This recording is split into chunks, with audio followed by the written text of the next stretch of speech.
I was a very fit, active, healthy person.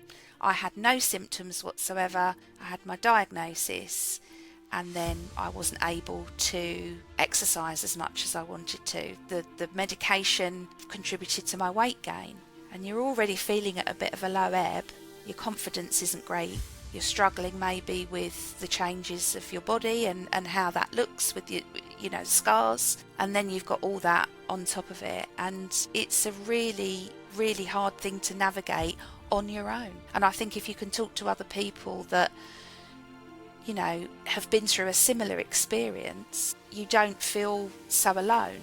You don't feel like you're going crazy, because you can talk to other people. And, friends and family are fantastic, but they haven't been through that experience. So it's very difficult you can have empathy, but it's very difficult to understand unless you've been through that. Something I always say, menopause affects us all, whether it's directly or indirectly,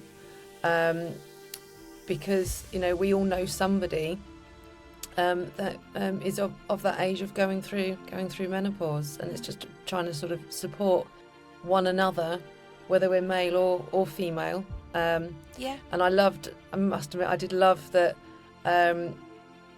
particularly one of the males that I did training for at one of your workshops, and he sat there and said, his wife was going through menopause. He had a lot of aha moments.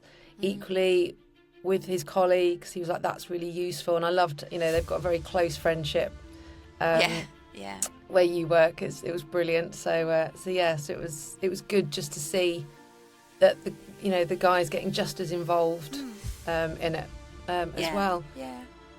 But I mean, can you share some of the most impactful outcomes that you've seen from implementing the menopause awareness training to your? Because we did 3 sites, didn't we? Yes. But what have you sort of seen change? That people talk about it a lot more and don't feel embarrassed as a result of the workshops and the discussions afterwards. We took the decision to include menopause as a drop-down choice for sickness, so that if people are off, and obviously we have to record that, and putting in what that is, that if they want to disclose that that's what it is, they can, and it will be, menopause symptoms.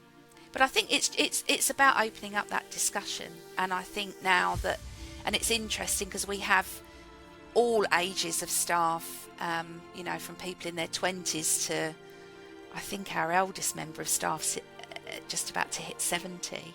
But those discussions that are happening with younger members of staff as well.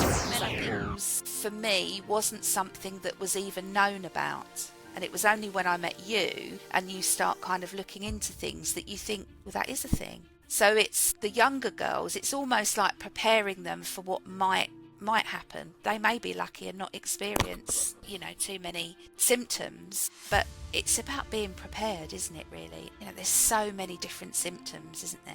And I think, people sort of my age, knowing their their mothers and grandmothers have gone through it, all you knew about were the hot flushes and the mood swings. That was it. No one talked about anything else. But knowing, it's huge, isn't it, the amount of symptoms that there are. Yeah, because we've got estrogen receptors in virtually everything.